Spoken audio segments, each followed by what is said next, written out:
जिस तरफ मैं इशारा कर रहा हूँ ये वेटिकन सिटी है। जब रोम के जो बादशाह थे इसने ईसाई मजहब कबूल कर लिया तो फिर पोप के अंदर और ईसाई बादशाह में लड़ाई और महाज आराई शुरू हो गई। यहाँ रूमी रियासत ने और पोप ने मिलकर तय किया कि पोप को एक अलग रियासत दे दी जाए। उसके बाद से ये वेटिकन सिटी वजूद में आया कि दुनिया में जो मारूफ और मशहूर तस्वीर आती है वेटिकन सिटी की वो ये नजर आती है आपको। पोप है ना, पोप यहाँ आता है, इतवार के दिन यहाँ आता है और यहाँ अवाम का जम्मे गफीर होता है।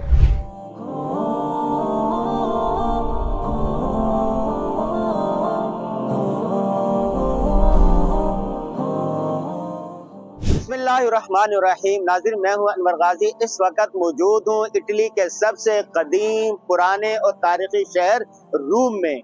और रूम में जिस जगह खड़ा हूँ ये मेरे इस तरफ, जिस तरफ मैं इशारा कर रहा हूँ ये वेटिकन सिटी है और ये रूम के शहर के बिल्कुल बीच में है।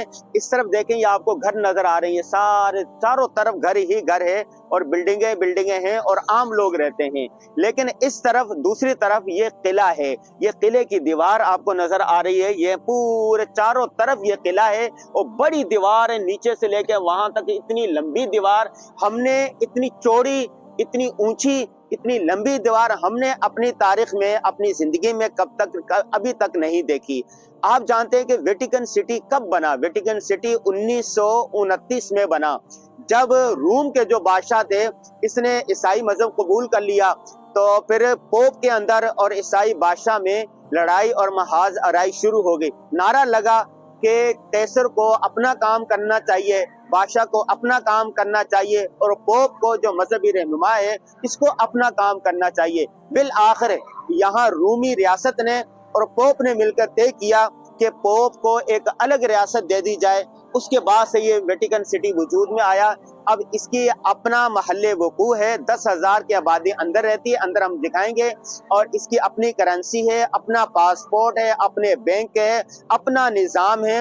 ये रूम के अंदर यानी बादशाह के यानी कहते हैं ना कि मुल्क के अंदर एक मुल्क बना हुआ है, लेकिन अपना निज़ाम है इसका। पूरी दुनिया में इसके सफीर होते हैं और अपनी एक बादशाहत है। इसका जिक्र, ये जो रूम जहाँ पर खड़े हैं इसका जिक्र अल्लाह तबारक व तआला ने कुरान में फरमाया, अलिफ लाम मीम गुलिबतिर रूम। दो तहजीबें थी रसूलुल्लाह सल्लल्लाहु अलैहि वसल्लम के दौर में, एक रूम एम्पायर और दूसरा कैसर व किसरा। कैसर व किसरा जो थे ये बुत परस्त, ये मुशरिक थे और आतिश परस्त थे। तो मक्का के जो मुशरिक थे वो इनको पसंद करते थे और दूसरे थे रूमी, दूसरे जो थे वो थे रूम वाले वो थे अहले किताब थे और मुसलमान अहले किताब को पसंद करते थे।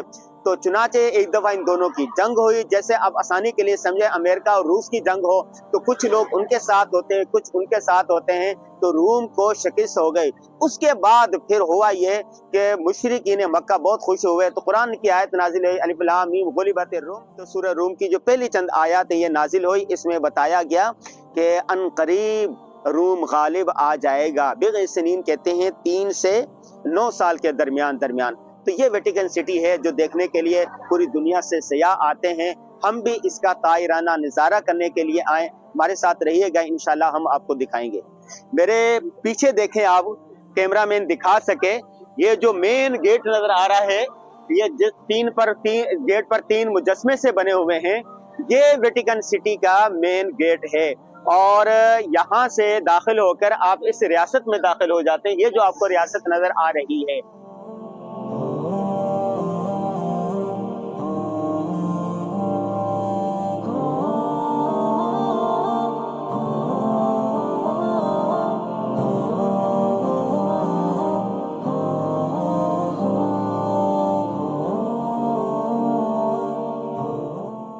वेटिकन सिटी में मैं मौजूद हूँ इस वक्त। आप देख रहे हैं कि दुनिया में जो मारूफ और मशहूर तस्वीर आती है वेटिकन सिटी की वो ये नजर आती है आपको। ये गोल दायरा नजर आता है। यहाँ से देखिए आप, यहाँ से मेन दाखिल होने का रास्ता है। ये कैमरामैन दिखा सके, यहाँ से ये मेन रास्ता है। इस तरफ आप चले जाएं तो ये देखें, ये बिल्डिंग नजर आ रही है और यहाँ पर पोप है ना, पोप यहाँ आता है, इतवार के दिन यहाँ आता है और यहाँ अवाम का जम्मे गफीर होता है और उनको दिखाता है। اور یہاں سے آپ چلے جائیں یہ سارے وزیٹر آئے ہوئے ہیں. یہ ویٹیکن سٹی میں چونکہ میں پہلی ویڈیو یہاں سے بنا رہا ہوں ویٹیکن سٹی کے اندر سے، تو اس کی میں تاریخ بتا دوں.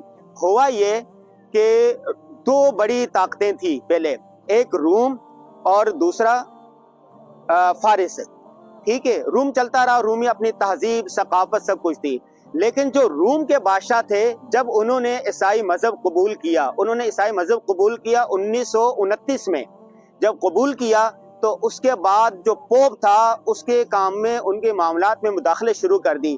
تو چنانچہ یہاں پر پورے روم کے اندر ایک نعرہ لگا، پورے عیسائی دنیا کے اندر، قیصر کو اپنا کام کرنا چاہیے اور پوپ کو اپنا کام کرنا چاہیے. مطلب اس کا یہ لے گیا کہ حکومتی جو معاملات ہے اس کے اندر پوپ دخل اندازی نہ کرے، اور پوپ کے جو مذہبی معاملات ہے اس میں بادشاہ دخل اندازی نہ کرے، چونکہ لڑائی بڑھتی جا رہی تھی. پھر ان کے بڑوں نے مل کر ایک حل نکالا کہ جو پوپ ہے پوپ کو ایک الگ ریاست بنا کر دے دینی چاہیے. چنانچہ 1930 میں یہ ویٹیکن سٹی کے نام سے یہ عمارت بنائی گئی. روم کے اندر چاروں طرف اس کی دیوار ہے، اور جیسے قلعہ ہوتا ہے اس کی چاروں طرف ایک باؤنڈری ہے، اور داخل ہونے کے 4 راستے ہیں. بڑا راستہ یہ ہے جس میں ابھی یہاں سے ہم ہو کر آئے ہیں مین سے. یہاں پر دنیا بھر کے عوام سارے لوگ آسانی کے ساتھ آ سکتے ہیں. اور یہ جو نظر آ رہی ہے یہاں پر عوام ہوتے ہیں اتوار کو یا مہینے میں یا 2 مہینے کے بعد جو پوپ ہوتا ہے وہ یہاں آتا ہے. اس وقت کا جو پوپ ہوتا ہے آتا ہے، عوام سے خطاب کرتا ہے، عوام میں گھل مل جاتا ہے، عوامی باتیں سنتا ہے. ٹھیک ہے. اور دوسرا گیٹ جو ہے وہاں پر میوزیم ہے، تو 70 یورو میوزیم میں داخل ہونے کا ٹکٹ ہے. اور اتنا رش لگا ہوا ہے چونکہ مئی، جون، جولائی، اگست میں پورے یورپ کی چھٹیاں ہوتی ہیں، ان کا ہالیڈے ہوتا ہے، یہ اپنے بچوں کے ساتھ دوستوں کے ساتھ آتے ہیں اور پھر 2 دن 3 دن 4 دن گزارتے ہیں. تو ٹکٹ لینے میں نے لائن دکھائی تھی اسی ایک ویلاگ میں، آپ دیکھ لیں. داخل ہونے کے لیے آپ کو 4 گھنٹے چاہیے. ٹھیک ہے. تو یہ جو عمارت آپ کو نظر آ رہی ہے، کیمرہ مین دکھا سکے، یہاں سے لے کے گول دائرے کے اندر یہ ساری جو عمارت نظر آ رہی ہے آپ کو، یہ دنیا میں اس کی مشہور اور مقبول تصویر ہے. جیسے پاکستان کی تصویر نظر آتی ہے نا، پارلیمنٹ نظر آتا ہے، یا بادشاہ مسجد نظر آتی ہے، یا فیصل مسجد نظر آتی ہے. تو اس طرح ویٹیکن سٹی جب کہا جاتا ہے تو یہ تصویر نظر آتی ہے. اس وقت میں یہاں پر موجود ہوں.